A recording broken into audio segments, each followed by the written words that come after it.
El Triángulo de las Bermudas. Dicen que es un misterioso vértice que se cobra libremente vidas, barcos y aviones. Aquí está pasando algo muy extraño. Algunos nunca son hallados. Buscamos y no encontramos absolutamente nada. Otros aparecen como lápidas en el fondo del mar. El Triángulo es un serio competidor entre otros temidos fenómenos sobrenaturales como los ovnis y las abducciones extraterrestres. Este programa se ha propuesto desentrañar sus secretos y averiguar lo que yace detrás del mito. Volemos al corazón del Triángulo de las Bermudas.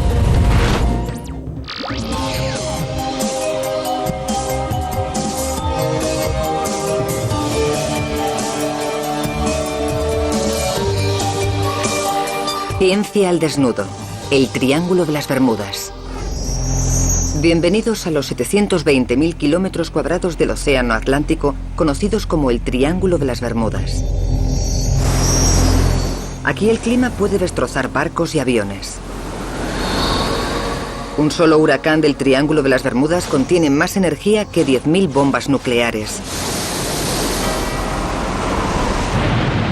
Con olas que pueden medir más de 15 metros, la altura de un edificio de 5 pisos y vientos de hasta 320 kilómetros por hora, 4 veces más fuertes que las Galernas. Incluso con buen tiempo, este triángulo de agua que se extiende desde Miami a las Bermudas hacia el norte y a Puerto Rico hacia el sur, es famoso por tragarse víctimas que desaparecen sin dejar rastro. Sin llamadas de socorro, ni supervivientes que relaten su historia. Otras descansan bajo las olas en cementerios de barcos y aviones.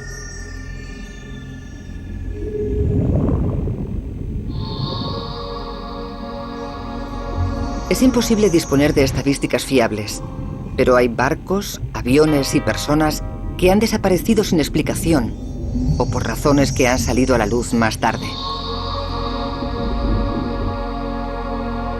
En 1918, el barco de suministro de la Marina estadounidense, Cyclops, zarpó de Barbados. Poco después, cesaron todos los contactos. Y en 1963, el buque Marine Sulphur Queen efectuó una llamada rutinaria desde Cayo Oeste y nunca más se supo de él. Los científicos insisten en que no hay nada raro en las aguas del Triángulo de las Bermudas y desde un punto de vista estadístico, seguramente los escépticos tengan razón. Sin embargo, las historias y las leyendas no han hecho sino crecer con el tiempo. ¿Pero por qué existe este mito sobre un triángulo de agua? Tras la Segunda Guerra Mundial se produjo la Guerra Fría y la espeluznante perspectiva de un conflicto nuclear.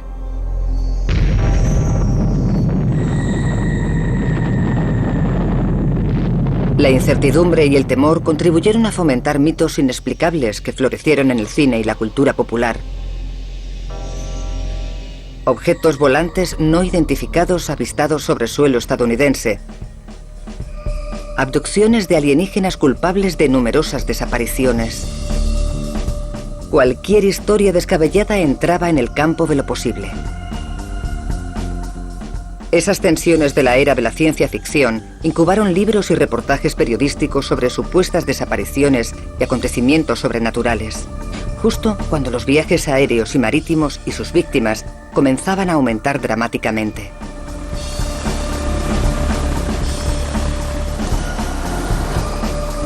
A mediados de los años 60, un redactor de la revista Argosy acuñó el término Triángulo de las Bermudas y elevó la leyenda a la categoría de mito. Ahora este programa se ha propuesto revelar dónde acaba la realidad y dónde empieza el mito. Nos reuniremos con teóricos, científicos, excéntricos, expertos y testigos oculares atraídos por el misterio del Triángulo de las Bermudas.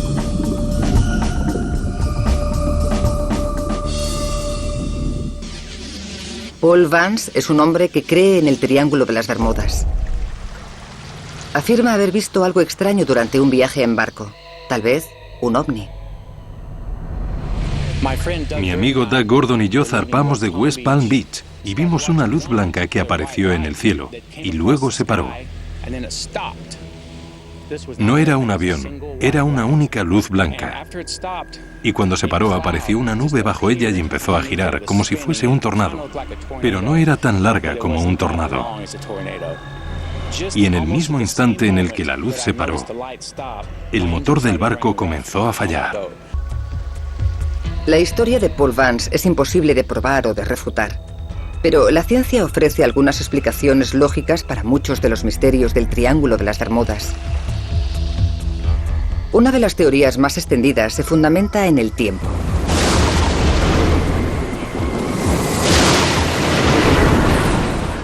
El mal tiempo afecta gravemente al tráfico marítimo y aéreo de todo el mundo, y el Triángulo de las Bermudas no es una excepción. Es el hogar de algunos de los fenómenos meteorológicos más temidos del planeta. ¿Podrían deberse al clima extremo muchas de las desapariciones en el Triángulo de las Bermudas? Nuestro primero y más obvio candidato son los huracanes. Estas monstruosas masas giratorias de nubes y lluvias provocan las mayores tormentas de la Tierra, con una anchura de más de 150 kilómetros y vientos de hasta 320 kilómetros por hora que arrasan todo lo que hallan a su paso.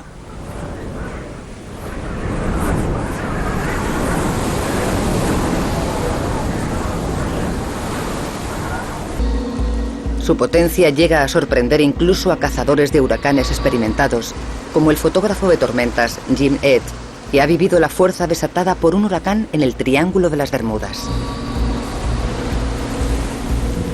Estaba grabando el piso de abajo de una casa que había sido arrastrada por las olas. Y cuando crucé la calle, vino una ola y me embistió por detrás. Ed casi perdió la vida cuando la fuerza del impacto le arrastró casi 100 metros hacia las fauces de la tormenta antes de que lograse escapar. Esa vez tuvo suerte.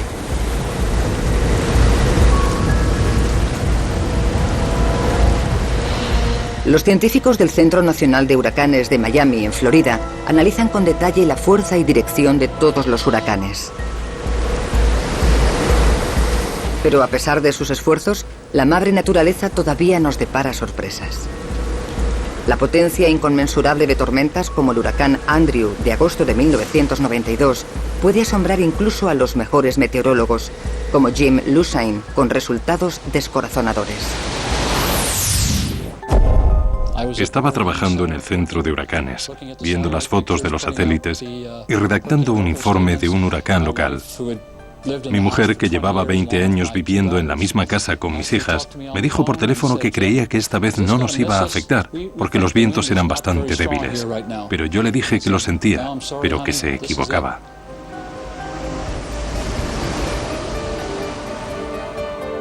Cuando el huracán Andrew alcanzó el borde del Triángulo de las Bermudas, asoló con toda su furia la casa de los Lucine en el condado de Dade.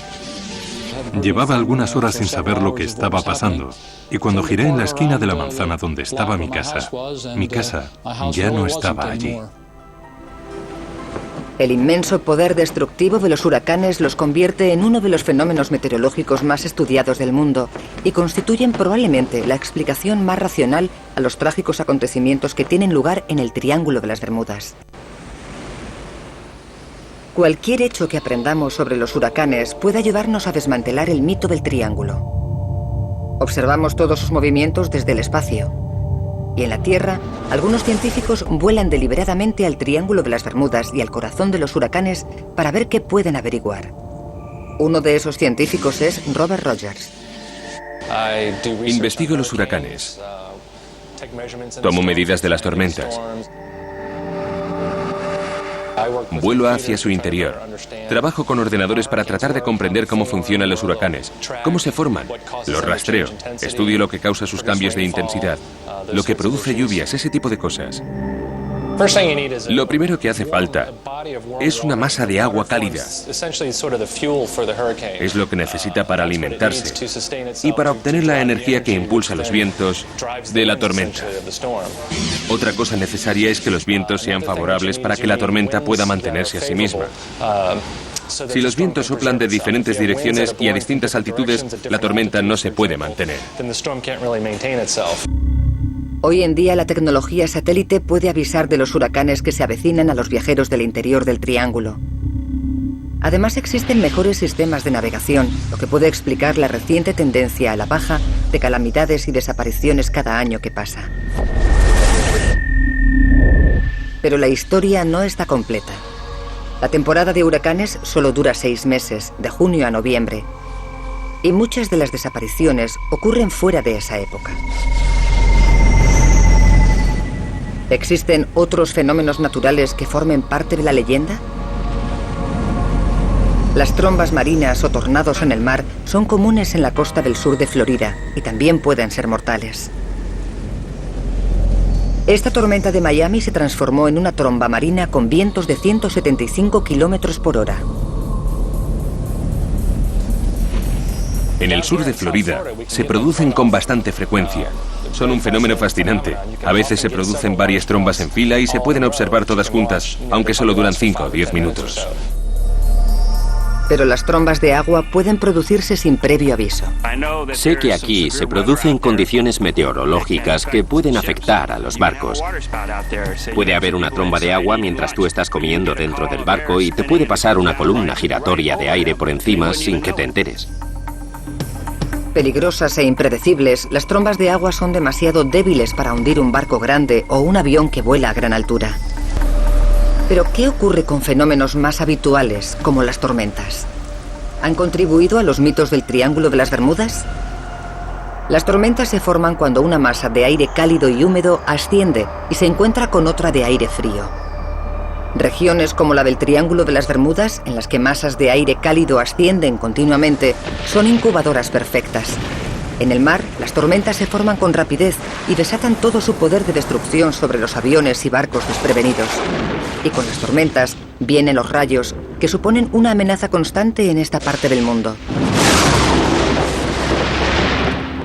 Dave East lleva 14 años trabajando como capitán de barco de submarinismo de Stuart Cove, en Nassau, y bucea en aguas del Triángulo de las Bermudas casi todos los días.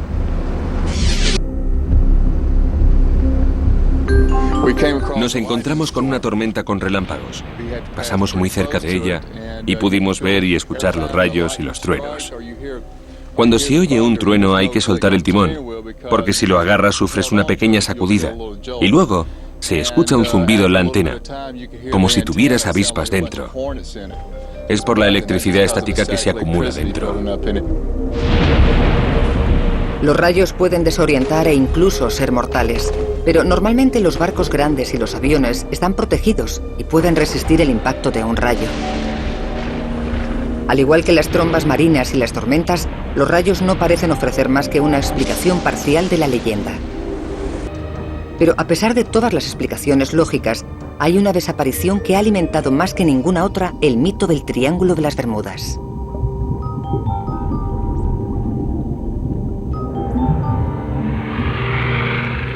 Un tranquilo día de verano de finales de la Segunda Guerra Mundial, 5 aviones de la Marina estadounidense, con 14 jóvenes aviadores a bordo, desaparecieron sin dejar rastro. La desaparición del vuelo 19 de la Marina de Estados Unidos despertó la imaginación del público y se convirtió en el mayor de los misterios del Triángulo de las Bermudas. El desastre resultó más dramático por la pérdida de tantos hombres justo después de la Segunda Guerra Mundial. Estas son las imágenes de la tripulación del vuelo 19.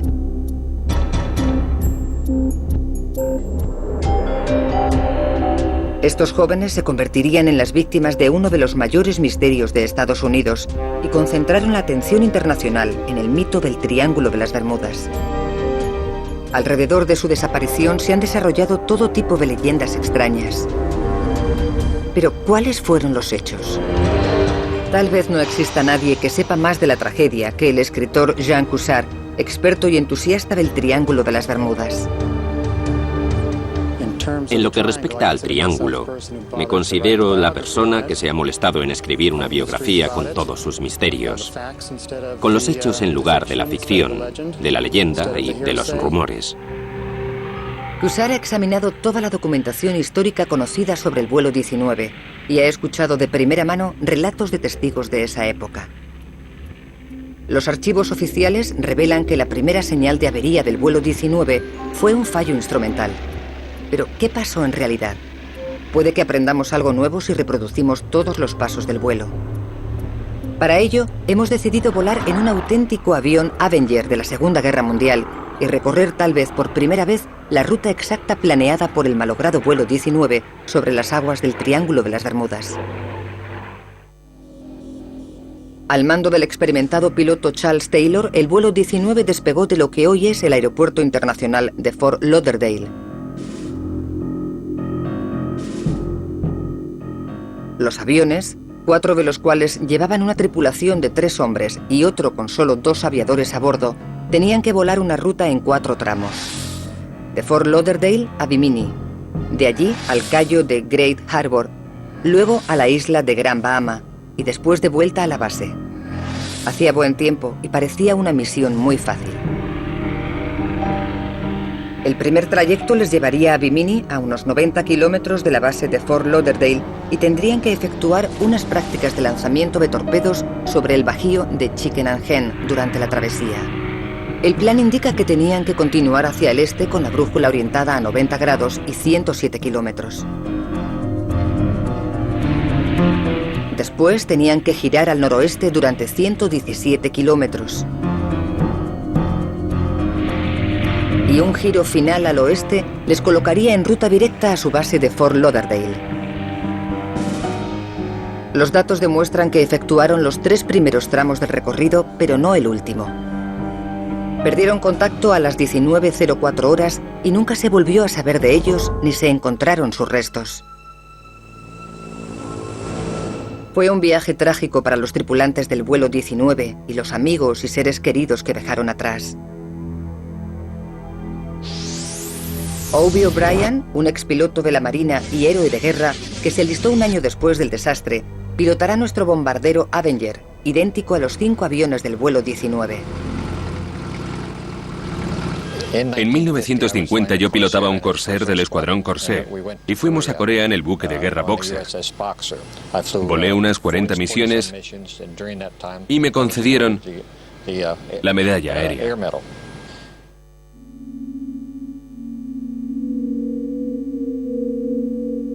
Nuestro piloto pertenece a la misma generación que los jóvenes y abnegados pilotos del vuelo 19, que debían de estar agradecidos por haber sobrevivido a los peligros de la Segunda Guerra Mundial.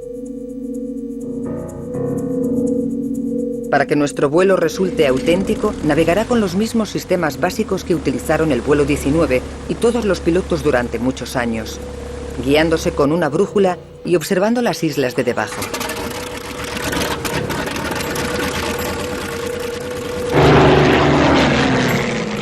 Despegamos de la misma pista de Fort Lauderdale y a la misma hora, las 14:10 que el vuelo 19, pero con unas condiciones meteorológicas ligeramente mejores. En el vuelo 19 hace 60 años, las primeras señales de que había problemas se produjeron cuando su jefe, el teniente Charles Taylor, informó por radio de que no estaba seguro de cuál era su posición. Jim Ward era el operador de la radio del cercano buque de la Armada que escuchó ese día las transmisiones del funesto vuelo. Escuchamos al jefe de la misión llamar a la torre y pedir si podían encender el radar y localizarle, porque no sabía dónde estaba. Parece inexplicable, pero parece que Taylor creía que se encontraba sobre los Cayos de Florida, la cadena de islas que se extiende a lo largo de 160 kilómetros sobre el Golfo de México. Pero lo más probable es que se encontrase a más de 300 kilómetros al nordeste. La torre le respondió unos 15 o 20 minutos después y le dijo que no podían localizarle en el radar. Le preguntaron si tenía alguna idea de dónde estaba. Él dijo que había visto algunas islas y le preguntaron si podía identificarlas. La transcripción exacta de las transmisiones de radio revelan que Taylor estaba en apuros. Las 2 brújulas se han roto y estoy tratando de localizar Fort Lauderdale, en Florida. Sobrevolamos tierra, pero está entrecortada, seguro que son los Cayos de Florida. Pero no sé a qué distancia al sur estamos ni cómo volver a Fort Lauderdale. Tras volar sin incidentes, nuestro avión se encuentra con un problema. Sorprendentemente, es casi la misma hora a la que Taylor anunció que sus instrumentos no funcionaban, las 15:50 horas. El indicador de viraje y deslizamiento de nuestro Avenger empieza a funcionar de forma errática y a nuestro piloto le cuesta girar de forma suave y eficaz. Vamos a girar y volar hacia el este 2 grados. Nos estamos alejando demasiado hacia el norte en lugar de ir al este. Si hay algo, no lo veríamos. Habían pasado 3 horas desde que despegaron y les quedaba combustible para volar al menos 3 horas más. La tripulación comenzó a discutir y otro piloto del vuelo 19, el capitán Edward Powers, intentó hacerse con el control de la situación y girar hacia el este. Maldita sea. Si pudiéramos girar hacia el este, nos dirigiríamos a casa. En nuestra recreación del vuelo, la siguiente hora transcurre sin incidentes y pronto avistamos el callo de Great Harbor debajo de nosotros. Giramos hacia la izquierda y nos dirigimos al norte hacia Gran Bahama, el punto más al norte de nuestro recorrido, que está a otra hora de vuelo. Aquí el vuelo 19 debería haber girado hacia el oeste para dirigirse a casa. Pero a estas alturas, el vuelo 19 debía de estar muy desorientado, con el nivel de combustible peligrosamente bajo, a la vez que oscurecía rápidamente. ¿No has llegado lo bastante lejos hacia el este? ¿Cuánto tiempo llevamos volando hacia el este? Ahora nos dirigimos a 270 oeste. Entonces, por increíble que parezca, otro duende altera nuestra recreación del vuelo 19. Nuestro piloto de acompañamiento, que vuela junto a nosotros para filmar el Avenger, anuncia que el indicador de viraje y deslizamiento de su avión, exactamente el mismo instrumento que le falló antes a nuestro avión, tampoco le está funcionando bien. Se ha quedado totalmente inmóvil. Aquí está pasando algo muy extraño. ¿Cuál es el problema? Y lo que es más importante, ¿por qué está pasando? Llevamos casi 2 horas recreando el vuelo 19 con 2 aviones y 2 averías de instrumentos. Tal vez los instrumentos de nuestros 2 aviones fueran defectuosos. Sea cual sea la explicación, conseguimos virar finalmente al oeste, un movimiento que habría salvado las vidas del vuelo 19, y ponemos rumbo a Fort Lauderdale con una sensación inquietante.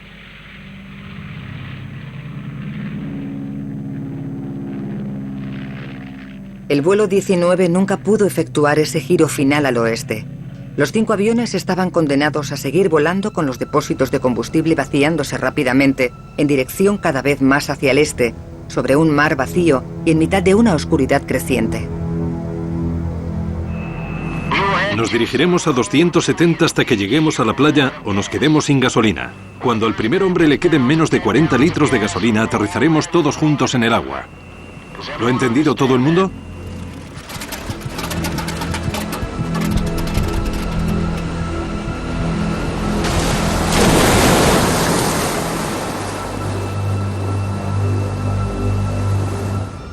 Y eso fue lo último que oímos de él por radio. Le preguntamos que cuánta gasolina le quedaba y nos dijo que para unos 20 minutos o media hora. Esperamos a que pasara la media hora y no volvió a haber ningún tipo de comunicación por radio. Sabíamos que estaban en alguna parte, pero no sabíamos dónde, así que enviaron todos los barcos y aviones disponibles a buscarles. Las normas de la Marina dictan que todos los aviones de una formación han de aterrizar juntos en casos semejantes.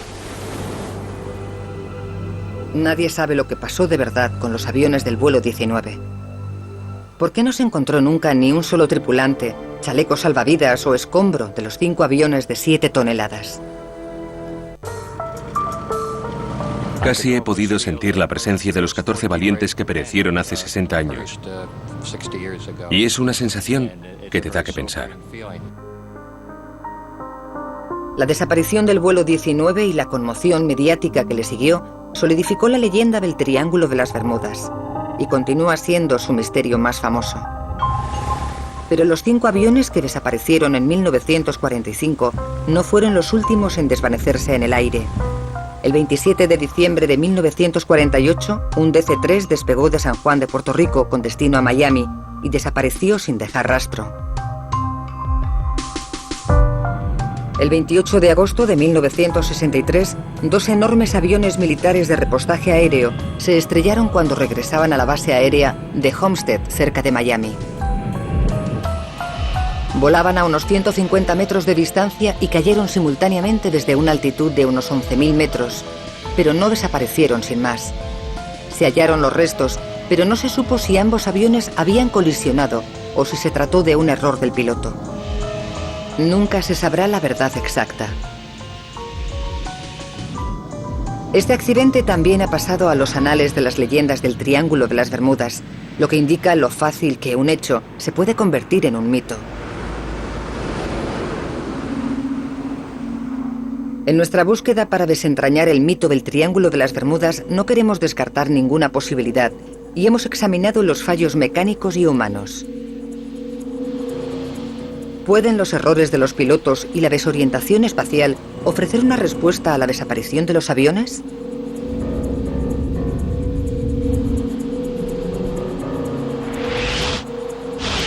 Los pilotos que sobrevuelan el mar pueden perder con facilidad el sentido de la posición e incluso confundir lo que está arriba con lo que está abajo y la izquierda con la derecha. Los seres humanos no están diseñados para viajar a gran velocidad en 3 dimensiones por encima del suelo. Incluso en un día despejado es posible desorientarse y confundir el mar con el cielo, sobre todo cuando la luz se refleja en la superficie del mar, lo que es muy común en esta parte del mundo. Cuando hay niebla, el problema es aún peor. Y cuando deja de estar claro lo que está arriba y lo que está abajo, es fácil estrellarse contra el mar. Una persona que conoce muy bien los peligros de la desorientación es la instructora de vuelo de Florida, Carol Collins. Ella piensa que la leyenda del Triángulo de las Bermudas puede tener una explicación muy fácil. En un día nublado apenas puede distinguirse el horizonte. Si miras a este lado todavía se ve la raya del horizonte, pero no con tanta claridad como se veía por el otro lado. Voy a inclinar un poco el avión. Ahora mismo estamos virando poco a poco hacia arriba y se darán cuenta de que no se nota nada. Y luego puedo descender gradualmente y si no es un descenso muy brusco, con el que te pitarían los oídos, ni siquiera se nota que estamos bajando. Collins no es una creyente. En su opinión, muchos de los accidentes del Triángulo de las Bermudas pueden achacarse a la tensión, el cansancio o la desorientación.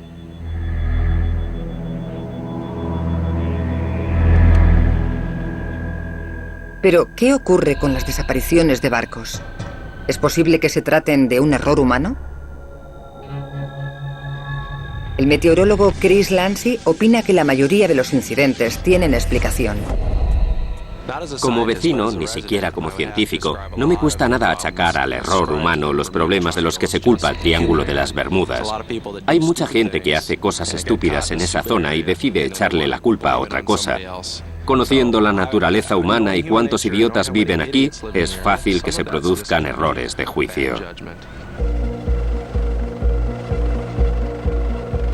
Hay una institución que dispone de información única y de primera mano sobre los barcos y aviones que se meten en líos en el Triángulo de las Bermudas, la Guardia Costera de Estados Unidos, que se ve involucrada en todos los rescates de la costa estadounidense.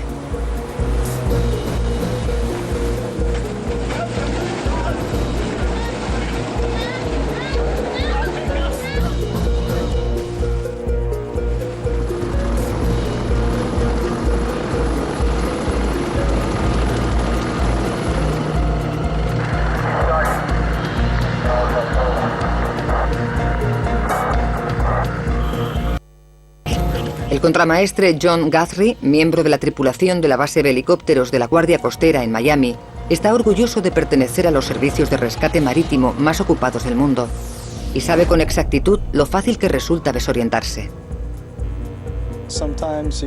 A veces, en los días de mar en calma, se forma una calima y entonces el mar parece el cielo y el cielo parece el mar. Según el informe de la Guardia Costera sobre embarcaciones y aeronaves perdidas en la zona en los últimos 60 años, nada sugiere que los accidentes fueran el fruto de otra causa que un error humano o un fallo mecánico.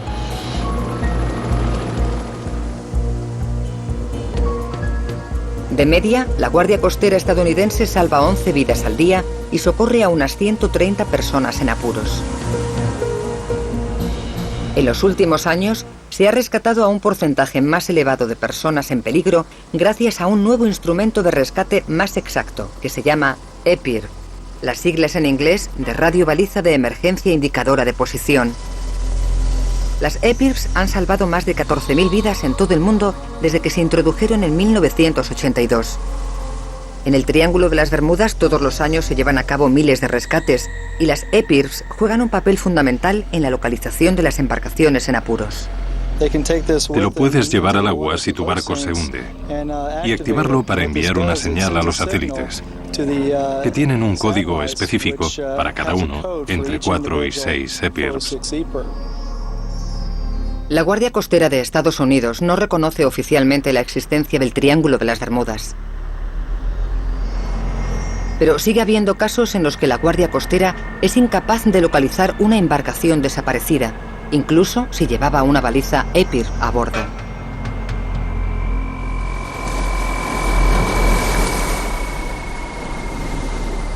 La mayor parte de las desapariciones del Triángulo de las Bermudas están causadas por el mal tiempo, un error humano o un fallo mecánico. Quien peor suerte tiene puede sufrir una combinación de los tres.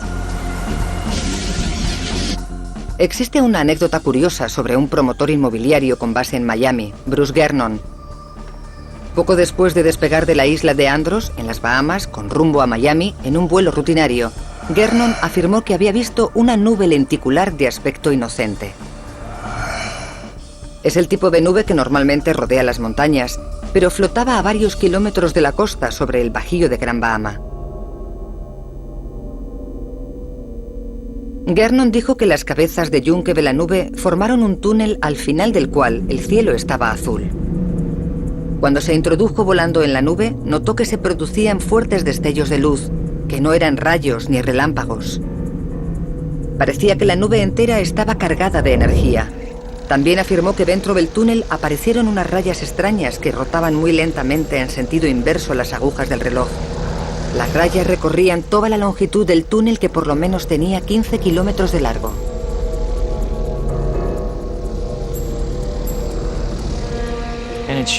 Tendría que haber tardado unos 3 minutos en cruzar el túnel.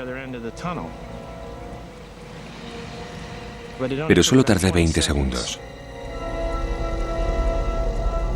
Gernon experimentó una sensación de ingravidez y cuando volvió la vista notó que en las puntas de las alas se estaban formando unas estelas. Y luego contempló cómo el túnel se venía lentamente abajo. Gernon cree que la energía electromagnética puede causar una niebla electrónica única alrededor de un avión. Y eso fue lo más misterioso del vuelo. No estaba volando a través de la niebla, estaba volando con la niebla. Era una niebla distinta, con energía electromagnética dentro.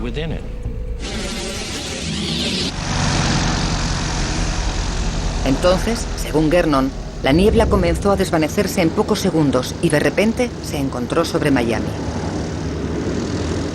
Cuando miró el reloj, se quedó conmocionado porque el vuelo solo había durado 33 minutos, en lugar de los más de 60 minutos previstos.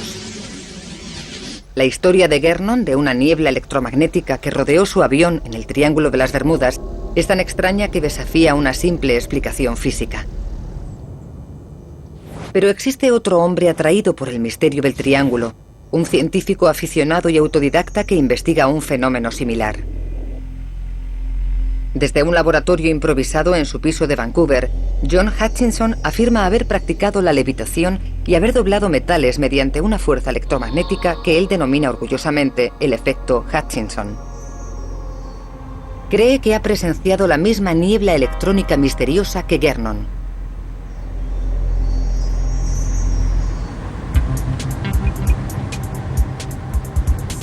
A veces desentrañar fenómenos extraños exige buscar respuestas fuera de lo habitual. Para unos, Hutchinson es un soñador excéntrico, pero para otros es un pionero de la ciencia. Mi educación no supera el bachillerato. No tengo ninguna cualificación, de ningún tipo.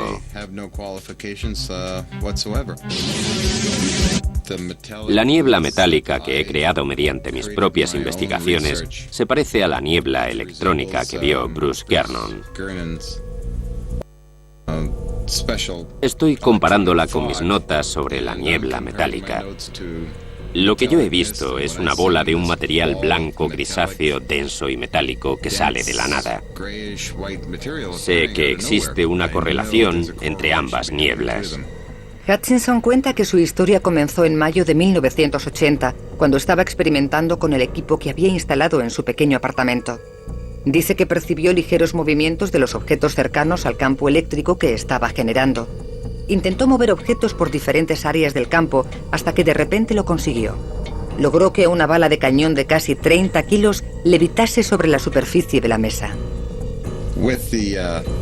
Con los primeros experimentos que hice, capté el interés de mucha gente de todo tipo de la comunidad científica. Con la levitación, el doblar metales y todas esas cosas raras. La gente pensó que lo que yo había descubierto tenía una aplicación tecnológica. Hutchinson afirma que hace levitar objetos y dobla metales mediante una combinación de ondas de radio y potentes campos magnéticos de millones de voltios. ¿Ha encontrado de verdad la forma de neutralizar la fuerza de gravedad? La verdad es que nadie le ha tomado demasiado en serio. La comunidad científica establecida no se ha apresurado a aporrear su puerta para estudiar sus sorprendentes afirmaciones. Y hay otro problema. Estas imágenes son de Hutchinson y este programa no ha tenido forma de comprobar sus tesis. Hutchinson dice que los efectos que ha grabado se producen por una fuente de energía increíble. Nos da detalles vagos, pero afirma que su hallazgo está relacionado de algún modo con la teoría científica denominada del punto de energía cero, hasta ahora sin demostrar. 30 centímetros cúbicos de esa energía pueden cubrir las necesidades energéticas de la Tierra durante 100 años. Los científicos creen que las aplicaciones de la energía cero son completamente teóricas. Inasequible al desaliento, Hutchinson sigue creyendo que ha descubierto una energía oculta y cree que dentro del Triángulo de las Bermudas puede que dicha energía se produzca de modo natural con efectos similares a los que ha presenciado en su laboratorio improvisado. Para Hutchinson, las fuerzas del punto cero pueden ser lo bastante fuertes como para doblar las armazones de los aviones o partir por la mitad los cascos de los barcos. Y cree que sus experimentos de aficionado podrían servir para explicar las fuerzas que actúan en el Triángulo de las Bermudas. Pero hasta la fecha, ni se han verificado ni se han reproducido. No hay ningún barco o avión que haya sufrido los síntomas que él describe, y este programa ha llegado a la conclusión de que sus teorías sobre la energía electromagnética sirven para perpetuar la leyenda del Triángulo de las Bermudas, pero no arrojan nada de luz sobre la realidad de la situación. No es más que una coincidencia, pero otros teóricos del Triángulo también vinculan las fuerzas magnéticas a la leyenda del Triángulo de las Bermudas. La Tierra es como un imán gigante rodeado por la magnetosfera, campos de fuerzas magnéticas que se extienden de un polo al otro. Un efecto de ese campo magnético es a veces visible en forma de luces polares, que en el hemisferio norte se conocen como aurora boreal. Son luces temblorosas causadas por la energía del Sol, partículas que son barridas hacia los polos por el campo magnético de la Tierra y chocan con nuestra atmósfera. Ese campo magnético es el que hace funcionar las brújulas, la más vital de todas las herramientas de navegación, hasta que surgieron los satélites de posicionamiento global. Las brújulas apuntan hacia el norte magnético de la Tierra, un lugar que rara vez se encuentra alineado con el polo norte. Es un hecho que los navegantes han aprendido a ponderar. Hace mucho tiempo que se sabe que existe un hecho sobre el Triángulo de las Bermudas que algunos sugieren que podría causar problemas de navegación en la zona. Es uno de varios lugares en la Tierra en los que el norte magnético y el real se encuentran alineados. Otra región semejante, frente a las costas de Japón, goza de la misma reputación misteriosa por la desaparición de barcos. Pero cuesta imaginar que esta alineación del norte magnético y el norte real, ampliamente conocida, pueda causar problemas a cualquier navegante cualificado. Sin embargo, este programa ha averiguado un hecho poco conocido sobre el campo magnético de la Tierra. La magnetosfera del Triángulo de las Bermudas cambia más deprisa que en ningún otro sitio del planeta.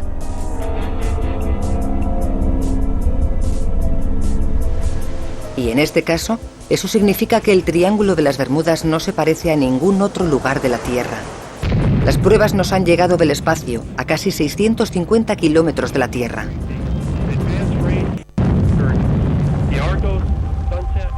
En 1999, un cohete de la NASA lanzó un satélite diminuto de apenas 60 kilos, fabricado por unos científicos de Dinamarca. Desde entonces, el satélite Ørsted ha sobrevolado las aguas del Triángulo de las Bermudas más de 25.000 veces y ha medido la fuerza del campo magnético de la Tierra. Hemos observado que el campo magnético principal que proviene del núcleo fluido de la Tierra ha cambiado sustancialmente en la zona de las Bermudas. El satélite recoge datos para medir efectos en lo profundo del interior de nuestro planeta. El núcleo de la Tierra probablemente es de hierro sólido, pero se cree que la magnetosfera la crea el movimiento del núcleo exterior líquido, que gira como una dinamo gigante y genera el campo magnético de la Tierra. Un grupo de científicos daneses comparó sus datos con lecturas similares obtenidas hace 20 años por el satélite estadounidense Maxar. Fue la primera vez que se habían fijado concretamente en la zona de las Bermudas y los resultados fueron dramáticos. Al comparar los campos magnéticos de la misión Maxat con la de la misión Ørsted, comprobamos que en la región de las Bermudas el campo magnético había disminuido un 6% en los últimos 20 años. El campo magnético de la Tierra se debilita en el Triángulo de las Bermudas más deprisa que en cualquier otra parte del mundo. Es un hallazgo fascinante. Pero, ¿qué ha podido causar esos cambios en las últimas 2 décadas? Las corrientes marinas y eólicas apenas han variado en siglos. La superficie que recubre la Tierra tardó milenios en formarse. Por eso los científicos daneses creen que la causa de la disminución del campo magnético debe estar a mayor profundidad, en el núcleo líquido de la Tierra. Afirman que los cambios magnéticos podían ser fruto de una violenta turbulencia, el equivalente a una tormenta, en lo profundo del hierro fundido del núcleo del planeta, justo debajo del Triángulo de las Bermudas. Entonces, ¿podrían servir los descensos del campo magnético para encontrar una respuesta a la temible reputación del Triángulo de las Bermudas?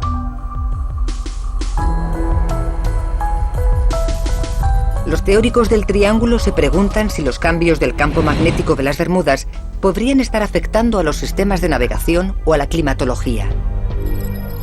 Si existe una gran tormenta enterrada a gran profundidad bajo el lecho marino del Triángulo de las Bermudas, ¿podría afectar de forma misteriosa a marinos y aviadores o a sus barcos y aviones? Parece muy poco probable.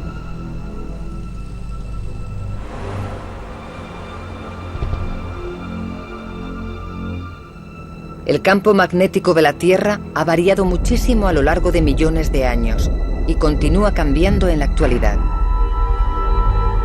Cuesta imaginar que una ligera variación en la zona de las Bermudas afecte a la navegación marítima o aérea o a la gente que viaje a bordo.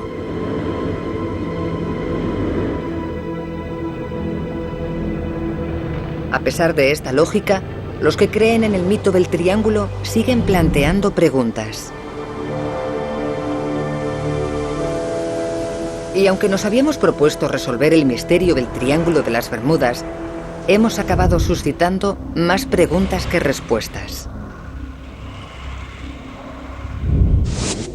¿Qué nos queda todavía por cubrir en nuestra investigación del mito? Hemos examinado el trágico misterio del vuelo 19, probablemente causado por un error humano. En el Triángulo de las Bermudas se han perdido muchos barcos y aviones, pero también se han perdido muchos barcos y aviones en otras zonas del mundo. Creo que allí hay algo, pero no tengo la respuesta. Hemos considerado la existencia de ovnis, un hecho muy poco probable. Después de ver lo que vi esa noche, creo que en el Triángulo de las Bermudas hay algo. Hemos considerado que los barcos que se hundieron sin dejar rastro pudieron ser víctimas del mal tiempo. Sé que allí puede hacer muy mal tiempo. y que los aviones que desaparecieron de la faz de los mapas pudieron ser víctimas de la desorientación espacial de sus pilotos. Gran parte de ello se debe al cansancio y el estrés de los pilotos. También hemos escuchado el relato de un hombre sobre niebla electrónica y distorsión del tiempo y las aparentemente imposibles afirmaciones de otro sobre fuerzas electromagnéticas que doblan metales y hacen levitar objetos. 30 centímetros cúbicos de esa energía pueden abastecer las necesidades energéticas de la Tierra durante 100 años. Y lo que resulta más intrigante de todo, hemos aprendido que el campo magnético de la Tierra se está debilitando más deprisa en el Triángulo de las Bermudas que en ninguna otra parte del mundo.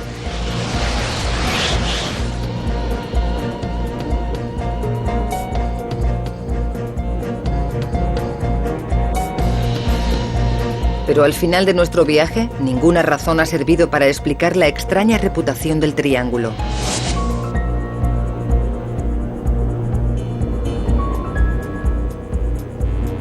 El Triángulo de las Bermudas ha conservado sus secretos. Y tal vez es así como debería permanecer uno de los mayores misterios del mundo.